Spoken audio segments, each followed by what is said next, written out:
Fala, Corinthians, como é que você tá? Melhor ou não? Segunda-feira, depois de uma eliminação, é complicado, né? Pô, no pós-jogo muita gente veio aqui e destilou seu ódio. É complicado, tem muito do 8 ou 80, tem muito torcedor que é assim, infelizmente. Quando ganha é o céu, quando perde é terra arrasada, é o inferno. E a fiel TikTok é complicado, meus amigos. Ontem eu fiz um protesto, inclusive, contra a CBF, por conta de toda a patifaria que foi, né? Bom, a gente já perdeu essa classificação antes mesmo do jogo iniciar, quando o Flamengo nos bastidores conseguiu se sobrepor a qualquer coisa, inclusive as próprias regras da competição. E aí, quando eu cito que o Corinthians não teve os mesmos benefícios, as mesmas regalias que o Flamengo teve, o próprio corintiano vem e me diz: Alisson, mas regra é regra, tem que ser cumprida. Ok, eu concordo. Eu sou um cara dentro da regra e concordo de seguir as leis. Porém, quando não serve para um lado, não pode servir para o outro também. E sobre a fiel TikTok, é que não consegue ver mais de 30 segundos de vídeo. Ontem fiz meu protesto contra a CBF, porém no decorrer do vídeo falei de todas as coisas que estava na nossa cara. Óbvio que todo mundo falaria. Um time que não teve vontade, não conseguiu ir para cima, não teve criação, bagunçado, escalação errada, um Yuri Alberto que tudo que tentou errou. Tudo isso sim, eu falei no vídeo de ontem, mas beleza, assiste 30 segundos de vídeo, discorda do que eu falei nos 30 segundos de vídeo, ó. Haja paciência. E o pior não é discordar, discordar pode, tá liberado. Porém, é vir com falta de educação. Esse canal é como se fosse minha casa. Gente mal educada, que te xinga, inclusive tem preconceito contra você. Aí, meus amigos, não dá pra tolerar mesmo. Essa galera, infelizmente, não é bem-vinda aqui no canal. E esse canal aqui não foi criado com o intuito de sair xingando todo mundo. Ah, perdeu, todo mundo é a filha da... Não.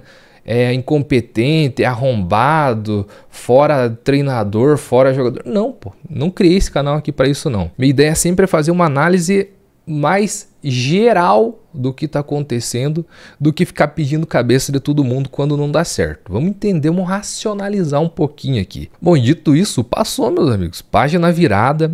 Todo mundo estava falando e concordando que as Copas não é o nosso primeiro objetivo. Infelizmente não deu para chegar a bola para frente. Vamos pensar naquilo que é mais importante para a gente agora.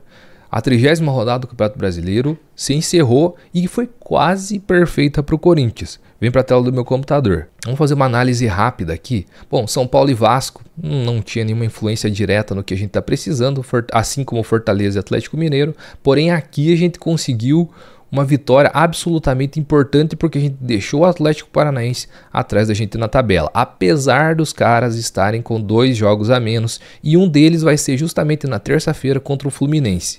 Nesse jogo contra o Fluminense, um empate ou até mesmo uma vitória do Fluminense é melhor do que uma vitória do Atlético Paranaense. O empate é o cenário ideal, porém se o Fluminense ganhar, ele vai desgarrar um pouquinho, mas mantém os caras atrás da gente. A gente só precisa que 2 times sejam mais inferiores que nós. Porque Cuiabá e Atlético Goianiense, meus amigos, infelizmente, ó, ou felizmente pra gente, já estão rebaixados.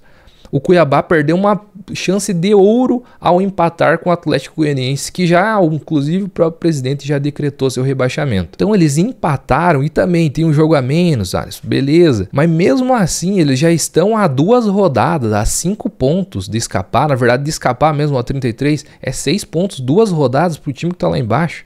Já era o Cuiabá. E esse empate que foi excelente pra gente, porque o próximo jogo do Corinthians é justamente contra o Cuiabá fora de casa. E aí sim a gente pode de vez fechar o caixão deles e dar uma respirada ainda maior. Porque olha, com a vitória do Corinthians, 32 pontos, a gente ficou a apenas 3 pontos do 12º do Grêmio.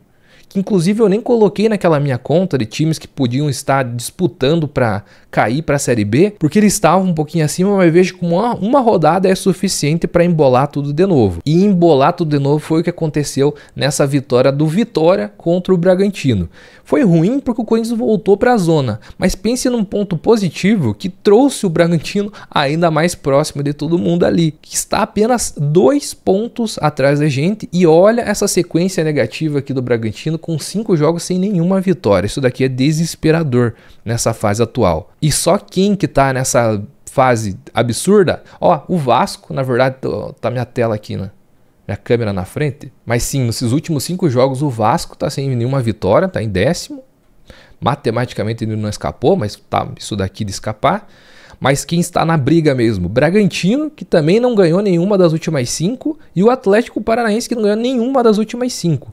O Vitória, de todos os times lá de baixo, quem tem a melhor campanha dos últimos 5 jogos. Então a gente tem que ficar atento nisso. Mas lembrando, novamente, a gente não precisa ser superior a todos esses times. Bastam 2 estarem inferiores na campanha do que a gente. E tem times que atualmente estão com uma fase muito pior do que a do Corinthians. Algo inesperado foi esse pontinho do Criciúma contra o Botafogo fora de casa. O que deu uma leve respirada nos caras. Porque se eles tivessem perdido, também estavam nesse bolo dos 3 pontos aqui que separavam da zona de rebaixamento, de apenas uma rodada. O Grêmio, como a gente falou, voltou para essa luta, então não está totalmente fora de cogitação um Grêmio na Série B no ano que vem. Quanto mais times desesperados lutando lá na parte de baixo, melhor pra gente. E coisa que aconteceu também com o Juventude, perdendo pro Palmeiras, o que já era esperado mesmo jogando em casa o Juventude, né?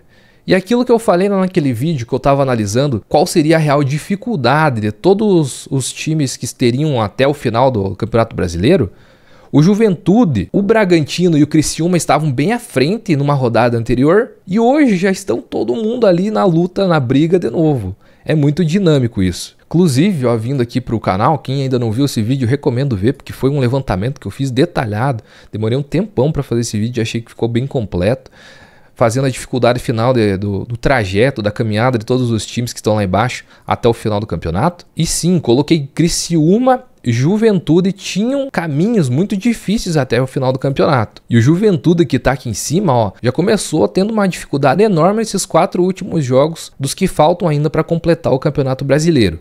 E tem uma sequência dificílima. Então, tem muita chance do Corinthians passar o Juventude nas próximas partidas. Assim como o Criciúma não tá fora de cogitação, não tá em 11º hoje, mas é coisa que em 2, 3 rodadas, enfrentando times difíceis e o Corinthians com times um pouco mais acessíveis, como por exemplo o Cuiabá, a gente pode chegar. Olha só, o que nós temos aqui, jogos atrasados para serem realizados no meio dessa semana. Fluminense Atlético, para a gente, o melhor dos mundos seria um empate, mas um segundo melhor dos mundos seria a vitória do Fluminense e a gente não quer que aconteça uma vitória do Atlético. E aqui, óbvio, o Vasco ganhando, afundando o Cuiabá, tranquilo para nós. E vamos já projetar uma próxima rodada, qual seria a rodada perfeita? Vamos lá. Aqui, Grêmio Atlético Goianiense, sinceramente o Grêmio ainda tem a possibilidade, mas eu acredito que a gente nem precisa discutir. Vitória e Fluminense, veja que jogo absurdo. Porque são 2 times que estão completamente entrelaçados lá embaixo na tabela. Aqui um empate seria o melhor dos mundos pra gente também. O Cruzeiro ganhando do Atlético fora, o Botafogo ganhando do Bragantino fora também, seria interessante. O Flamengo ganhando do Juventude, que aqui eu acho que vai ser muito mais fácil disso acontecer. O São Paulo ganhando fora do Criciúma, a gente ganhando fora do Cuiabá.